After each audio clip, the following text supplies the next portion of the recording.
Every week, we gather as a church family to worship, to learn, to grow, and to serve. At the heart of it all is something deeper, something that reflects God's heart, giving. Our board of elders is called to shepherd the church, not just in teaching and prayer, but in helping steward the resources that God has entrusted to us. God's word tells us that giving is an act of worship. It's how we participate in God's mission in our community and around the world. It's who we are called to be, a generous people reflecting a generous God. Whether it's helping people and families in need, supporting missionaries, or investing in the next generation, every gift matters.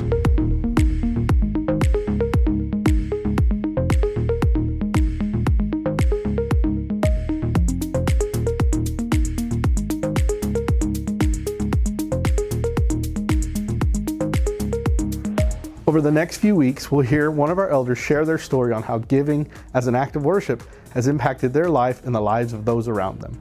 Thank you for being a church that gives faithfully, joyfully, and sacrificially. Together, we're building something eternal. Let me start off by saying God has a sense of humor. We're coming here today, and I knew coming down here that we were going to record this video. We're going to talk to each other about how God's blessed us in giving. Went to lunch with my wife and brought her back up here a while ago to get her car. And I drop her off and she gets out of the truck and I go to leave. And as I turn, I hear a pop in my truck and all of a sudden my truck won't steer. Power steering has gone out in my truck. Lights come on everywhere. And so I pull it over and it's parked over there on the side of the parking lot over there. And there was a time when Chuck would have been freaking out because, oh no, what am I going to do? This is going to break me. This is the end of everything for me. This is going to be an opportunity for God to show me what he can do. Kind of go back to where I started with my giving. I grew up in church from before I could walk. And I always knew that you put something in the offering plate. It went by. And for me, the first thing, putting a quarter in. I thought I was doing something. I'm doing good. And that later years, I grew up, got married, had a family. I got to put something in the plate. Okay, hey, I'm a grown man. I can put a $20 bill in there now. And I thought that was something. And then I felt the need, got to give a little bit more. So man, we're gonna put a $100 bill in there. And they tell you that the magic number is the tithe, it's the 10%. And what I have learned is that if you'll work up to it, you'll trust God, you'll allow him, you probably will find a day where 10% is not enough. You cannot give God. And it's not gonna be money coming back to you, and it's not necessarily gonna be cheaper problems. He's gonna find all kinds of ways to bless you though. He's going to provide you with an opening and a job opportunity maybe. I'm sitting here a guy who at one point in his life was literally living in the seat of a pickup, sleeping in a field, hoping the cops didn't come and rouse me out and send me home because I didn't have home to go to the point that now I'm a business owner. And that truck that's broke out there in the parking lot, I'm not worried about it because I had the luxury of another pickup sitting there in the driveway at home that I got to have the wife come pick me up, drive me and go get it. I'm going to fix that truck and take care of it, but it's not an issue. It's not a problem. And that is purely on God. That is purely his blessing. But my faith in him, that's the only thing that I can say that I did to get me where I am. I asked Lauren, kind of pulled an elder card, and I asked her, I said, I don't want to know names or any kind of things like that. How many people enlisted as members at Odessa Bible Church are giving on a regular basis?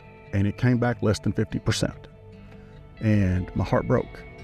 It didn't break because, oh man, those people need to be pulling their weight. We need more money in the coffers.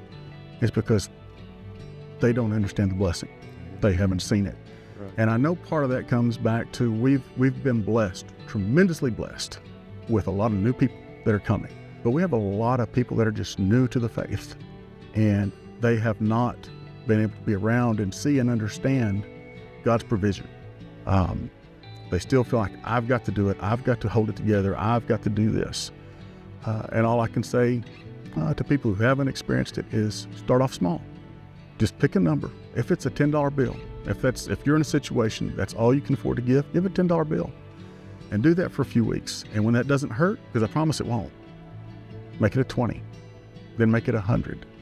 And the more that you give, I honestly believe that the more God will bless. And that's my prayer for this church is, God's going to keep the doors open. He's going to provide for us. All I want is for people to jump on and be a part of it and enjoy it. And I think there comes a point where your tithe becomes more than just your money. It becomes your time and your heart goes into this place. And but the more that we invest of what we have, we invest some of who we are. And I think that you'll be able to really gain and get a return on that investment. If you want to give, you can give online. It's very easy. It's personally how I prefer to do it. I know there's lots of people who would prefer to write a check. You can write a check and make it payable to Odessa Bible Church, or you can give cash. We have boxes at the back of the sanctuary where you can drop them off every week, or as you see fit, you can drop it off at the church. We appreciate you as a body. Over the last 2 years, we've done a wonderful job of giving.